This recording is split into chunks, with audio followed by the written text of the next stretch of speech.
Bienvenue sur Africa 24 dans cette nouvelle édition du Non-Stop Info. Voici les titres de l'actualité. Fin de la tournée républicaine du président équato-guinéen Teodoro Obiang Bassogo. Le chef de l'État a dressé un bilan sur la situation socio-politique du pays. C'est à suivre dans cette édition. La fronde contre le président Jacob Zuma se renforce en Afrique du Sud. L'ex-chef de l'État, Thabo Mbeki, s'allie aux détracteurs et appelle les députés à agir dans l'intérêt du peuple. Le Rwanda valorise ses déchets électroniques. La première usine de recyclage de déchets électroniques a été inaugurée au mois de mars 2017 à l'est du pays.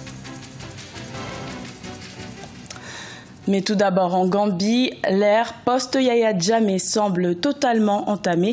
Le 11 avril, un nouveau président a pris ses fonctions à l'Assemblée nationale, ou plutôt une nouvelle présidente, puisqu'il s'agit de Mariama Diak Denton, avocate de formation. Notons que les membres de l'Assemblée nationale ont été renouvelés le 6 avril dernier lors des élections législatives remportées à la majorité absolue par le camp du président Adama Barrow. La tournée républicaine du président équato-guinéen Teodoro Obiang Bassogo a pris fin. Le chef de l'État a dressé le bilan de la situation socio-politique du pays devant la presse. C'était le 11 avril au Palais du Peuple à Malabo. Reportage de Léopoldo Enemembassoué commenté par Idlet Mirabel Bissou. Plusieurs semaines après avoir parcouru l'ensemble du pays dans le cadre d'une tournée d'État, le président Teodoro Obiang Bassogo s'est adressé aux médias mardi 11 avril pour faire le bilan de la situation économique et sociopolitique du pays. Devant environ 18 journalistes de 12 médias nationaux et internationaux, le président de la République a résumé son expérience au cours de sa tournée dans tout le pays. Nous avons fait la tournée d'abord en remerciant le peuple de Guinée équatoriale pour nous avoir soutenus lors de la dernière élection présidentielle. Par ailleurs, c'était l'occasion pour nous de sensibiliser le peuple sur la nouvelle politique gouvernementale basée essentiellement sur la préservation de la paix. Heureusement, nous ne sommes pas en conflit comme dans d'autres pays du monde. Je pense donc que nous devons préserver la paix pour le développement de notre pays.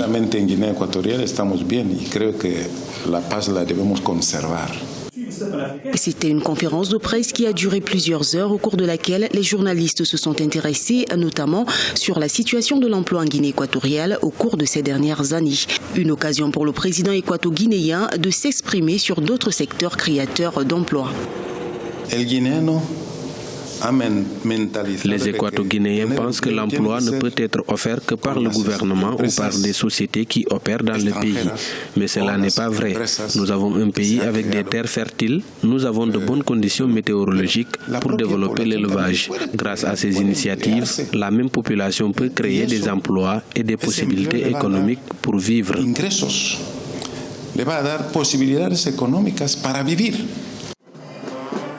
Le président Obiang Bassogo a parcouru l'ensemble du pays en un mois. Cette tournée prend fin à quelques mois de l'organisation des élections municipales et sénatoriales prévues en juin 2017.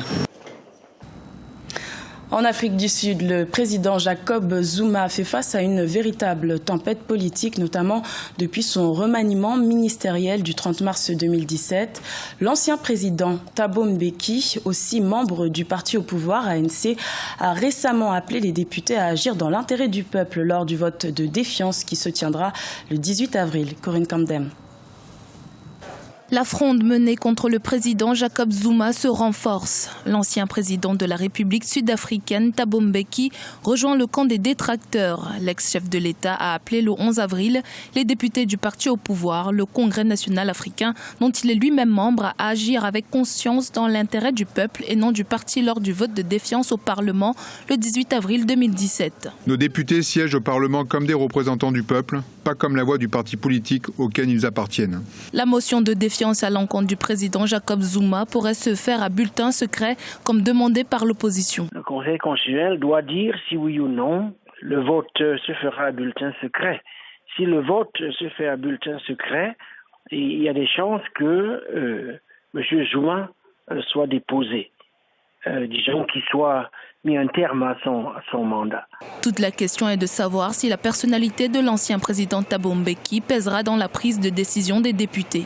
Monsieur Mbeki a laissé un héritage ambigu. Il y a eu une espèce de réhabilitation de Mbeki qui apparaît aujourd'hui comme quelqu'un qui aura été intègre, digne, mal compris. Donc c'est un personnage, je dirais, controversé. Ce mercredi 12 avril, au total, 9 partis d'opposition et de nombreuses organisations de la société civile ont une nouvelle fois manifesté dans les rues de Pretoria pour demander la démission du président Jacob Zuma.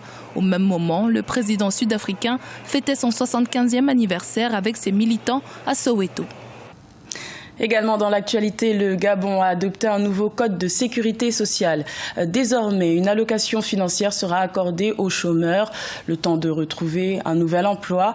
Une manière de lutter contre le chômage qui touche environ 120 000 Gabonais, soit 20% de la population active.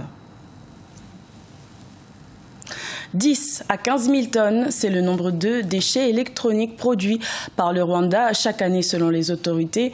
Une société s'est lancé le défi de recycler ces déchets, un projet en phase d'expérimentation jusqu'à la fin de l'année 2017. Reportage de notre correspondant Oliva Djakotan.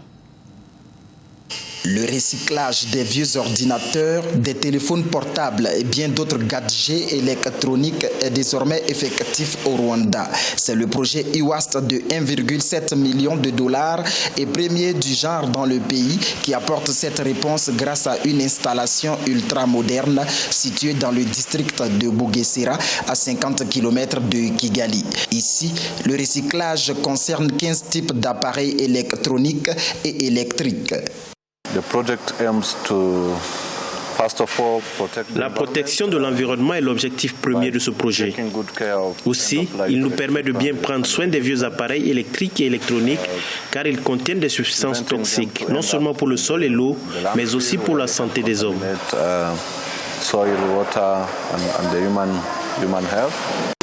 L'usine compte créer plus de 1000 emplois à long terme.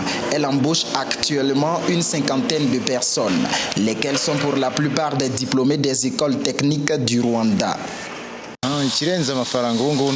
Hormis l'argent que je gagne en travaillant ici, je suis également heureux de mettre en pratique les connaissances acquises à l'école technique et d'en apprendre des autres dans cette usine. J'ai toujours été curieux de savoir ce qui se trouve à l'intérieur des appareils électroniques et plus tard, je compte fabriquer mon propre appareil.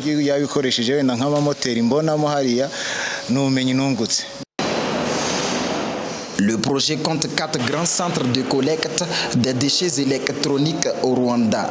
Bien que l'usine ait déjà débuté ses activités, elle sera néanmoins officiellement inaugurée au cours de l'année 2017. Le Soudan du Sud est plongé dans une guerre civile depuis près de 4 ans. Le regain de violence enregistré depuis juillet 2016 a poussé plus de 6 000 Sud-Soudanais à fuir en Ouganda. Les récentes violences perpétrées dans le sud du pays ont entraîné de nouveaux mouvements de population. Birama Sonera. Au Soudan du Sud, la reprise des violences constitue une préoccupation. Quelques 6 000 personnes, principalement des femmes et des enfants, se sont enfuies suite à une attaque récente sur la ville de Payok. Elles sont allées se réfugier en Ouganda. Ces personnes déplacées ont été témoins d'agressions sur leurs proches, abattues à bout portant. Beaucoup d'autres ont été arrêtés et tués, y compris des enfants. Les soldats pillaient les maisons, cassaient les portes et frappaient les gens. Ils vous arrêtaient et vous demandaient de leur montrer où sont les rebelles. Mais quand vous leur dites que vous ne savez pas, ils vous abattent. Selon le Haut Commissariat des Nations Unies pour les réfugiés, cette propagation de la violence est un développement inquiétant. À ce jour, les financements destinés aux réfugiés sud-soudanais dans la région n'atteignent que 11% des 781,8 millions de dollars nécessaires. Vous voyez que nous avons besoin d'eau dans l'urgence, nous avons besoin d'abris. Il nous faut des soins médicaux et de la nourriture. Régler les problèmes liés à la protection de l'enfance est aussi notre préoccupation. Depuis le début du conflit en 2013, environ 1,7 million de réfugiés sud-soudanais vivent en exil, alors que le conflit brutal pousse encore plus de personnes vers les pays voisins. L'Ouganda accueille actuellement plus de 832 000 réfugiés. En moyenne, plus de 2 000 réfugiés chaque jour quittent le Soudan du Sud pour fuir l'insécurité, la violence et la famine. Ce journal a été réalisé par l'ensemble de la rédaction. Merci de votre fidélité. Retrouvez dans un instant une nouvelle édition de l'information sur Africa 24.